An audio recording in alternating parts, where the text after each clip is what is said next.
ఒక్కసారి మనం ఈ ఫామ్ ని ఎలా ఫిలప్ చేసుకోవాలి అనే దాని గురించి అయితే ఒకసారి మనం ఇప్పుడు ఈ వీడియోలో మాట్లాడుకుందాం. ఈ ఫామ్ లో ఉన్న వాటిని విషయాలని మనం 3 పార్ట్స్ కి అయితే ఇప్పుడు నేను డివైడ్ చేస్తాను.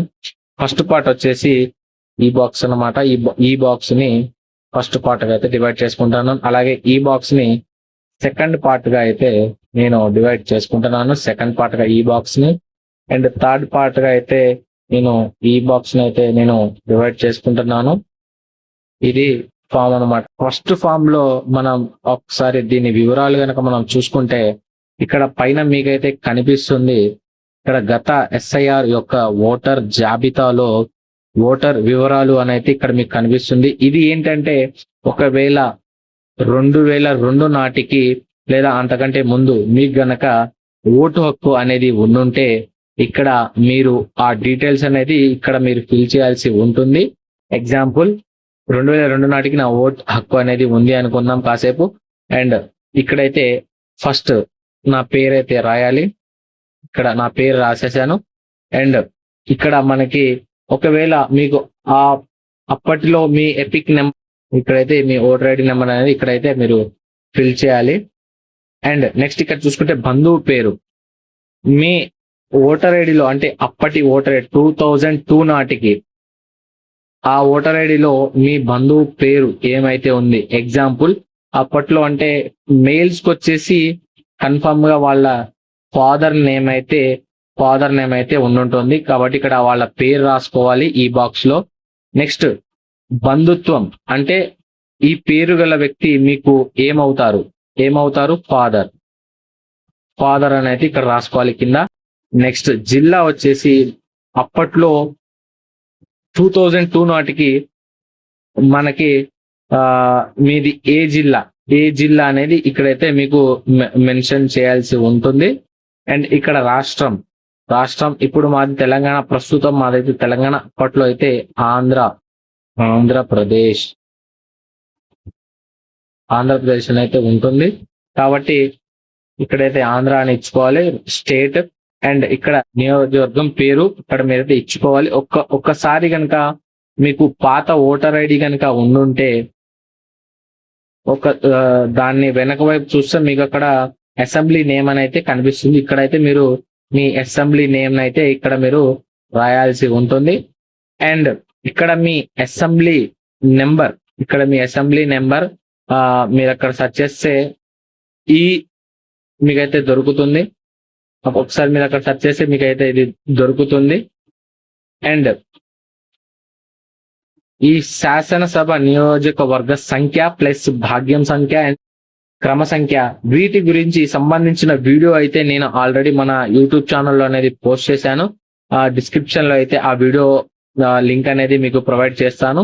ఒకసారి మీరు దాన్ని డీటెయిల్డ్ గా ఒకసారి చెక్ చేసుకొని మీకు ఆ పీడిఎఫ్ లో మీ నియోజకవర్గ నెంబర్ సంఖ్య ఏమైతే ఉంటుందో అదైతే ఇక్కడ ఫిల్ చేసుకొని, అండ్ ఇక్కడ భాగ్యం సంఖ్య మీకు ఏమైతే ఉంటుందో అది ఇక్కడ ఫిల్ చేసుకొని, అండ్ మీ సీరియల్ నెంబర్ కూడా అది అక్కడ మీకు చూపిస్తుంది. అది కూడా మీరు ఇక్కడ రాసుకోవాలి. నెక్స్ట్ మనం బాక్స్ 2 కి అయితే వెళ్ళిపోదాం. సెకండ్ కాలం కి అయితే వెళ్ళిపోదాం. సెకండ్ కాలంలో ఇక్కడ పైన చూసుకుంటే గత ఎస్ఐఆర్ లో లేదా ముందు కాలంలో పేర్కొన్న బంధువు వివరాలు. ఎగ్జాంపుల్ ఇప్పుడు మీ డీటెయిల్స్ అనేవి 2002 నాటికి మీకైతే ఓటర్ ఐడి లేదు కాబట్టి 2002 లో మీ ఫాదర్ది కానీ మీ మదర్ది కానీ, అంటే ఇక్కడ బంధువులు అంటే ఫాదర్ కానీ మదర్ లేదా మీ తాతయ్య గారు లేకపోతే మీ నాయనమ్మ ఏదైనా ఇక్కడైతే ఫిల్ చేయొచ్చు అన్నమాట. మనం ఫస్ట్ ప్రిఫరెన్స్ అయితే మన ఫాదర్ది అయితే ఇవ్వాలి. కాబట్టి ఇక్కడైతే మీ ఫాదర్ నేమ్ అంటే సేమ్ ఇదేలాగంటే దీంట్లో కూడా అలాగే ఫిల్ చేయాలి. As it is me father యొక్క పాత ఓటర్ ఐడి తీసుకొని యాజ్ ఇట్ ఈజ్ దాంట్లో ఎలాగైతే ఉంటుందో అలాగే మీరు ఇక్కడ ఫిల్ చేయాల్సి ఉంటుంది. అంటే మిస్టేక్ ఉంటే మిస్టేక్ గానే ఫిల్ చేయాలి, లేదా ఎలా ఉంటే అలాగే ఫిల్ చేయాలి. ఒకసారి ఇక్కడ చూసుకుందాం. ఫిల్ చేసేసాం. నెక్స్ట్ ఇక్కడ చూసుకుంటే ఇక్కడ గుర్తింపు కార్డు నెంబర్ ఒకవేళ మీకు ఐడియా ఉండుంటే మీరు ఇక్కడ చేసుకోవచ్చు, లేదా ఇక్కడ మీరు డాష్ వదిలేయచ్చు, లేదా ఇక్కడ సేమ్ మీ ఫాదర్ యొక్క బంధువు అంటే మీ తాతగారి పేరు ఇక్కడ ఎంటర్ చేయాల్సి ఉంటుంది. అంటే ఇక్కడ మీరు రాయాల్సి ఉంటుంది. నెక్స్ట్ మీ బంధుత్వం ఏంటి, మీ తాతయ్యది ఫాదర్ కాబట్టి మీరైతే ఫాదర్ అని ఇక్కడ రాయాలి. నెక్స్ట్ జిల్లా సేమ్, అప్పట్లో ఏ జిల్లా అయితే ఉందో ఆ జిల్లా పేరు ఇక్కడైతే మెన్షన్ చేయాలి. నెక్స్ట్ సేమ్ రాష్ట్రం అదే ఉంది కాబట్టి ఇక్కడ మీరు ఆంధ్రప్రదేశ్ అనే మీరు ఇక్కడైతే రాయాల్సి ఉంటుంది. నెక్స్ట్ సేమ్ మీ ఫాదర్ గారి ఓటర్ ఐడి వెనకాల తిప్పితే సేమ్ నియోజకవర్గం అయితే ఉంటుంది, అదైతే ఇక్కడైతే మీరు రాయాల్సి ఉంటుంది. సేమ్ శాసనసభ నియోజకవర్గ సంఖ్య సేమ్ నేను చెప్పిన విధంగానే ఒకసారి మీ ఫాదర్ డీటెయిల్స్ ప్రెస్ చేసి మీరైతే ఇక్కడ చూసుకోవచ్చు. సేమ్ భాగ్యం సంఖ్య కూడా అలాగే. నెక్స్ట్ ఇక్కడ క్రమ సంఖ్య కూడా సేమ్ అలాగే మీరు ఫిల్ చేసుకోవాలి.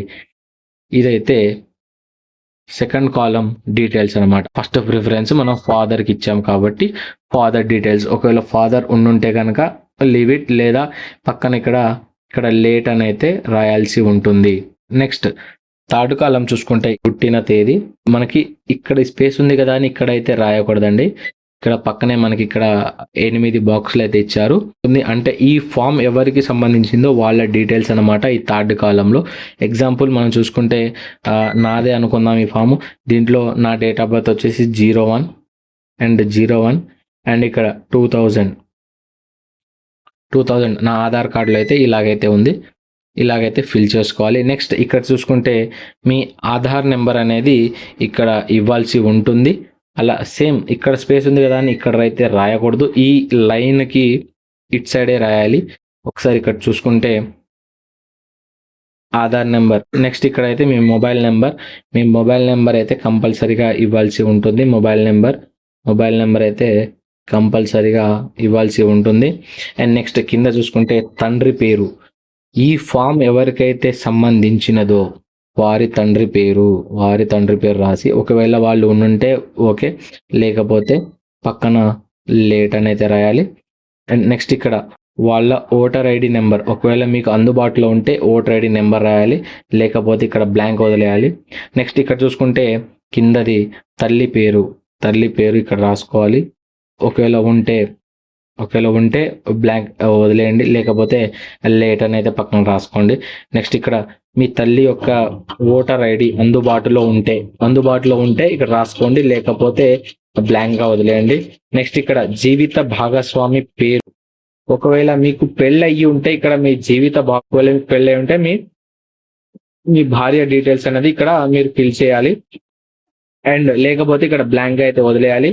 ఇక్కడ జీవిత భాగస్వామి నెంబర్, గుర్తింపు కార్డు నెంబర్ అందుబాటులో ఉంటే, నెక్స్ట్ ఇక్కడ లాస్ట్ చూసుకుంటే మనకి ఇక్కడ మీరైతే సిగ్నేచర్ పెట్టాలి. లేదు నాకు సిగ్నేచర్ రాదంటే పర్లేదు, ఇక్కడ లెఫ్ట్ హ్యాండ్ థంబ్ అయితే మనకి ఇక్కడ తీసుకోవడం జరుగుతుంది. అండ్ దాని కింద మనం ఇక్కడ సిగ్నేచర్ పెట్టుకొని మనం ఇక్కడ కింద అయితే మనం డేట్ రాయాల్సి ఉంటుంది. ఇదండి ఈ న్యూమరేషన్ ఫామ్ ని ఫిల్ చేసుకునే విధానం. ఈ వీడియో కనుక మీకు నచ్చినట్లయితే please go and subscribe to my channel.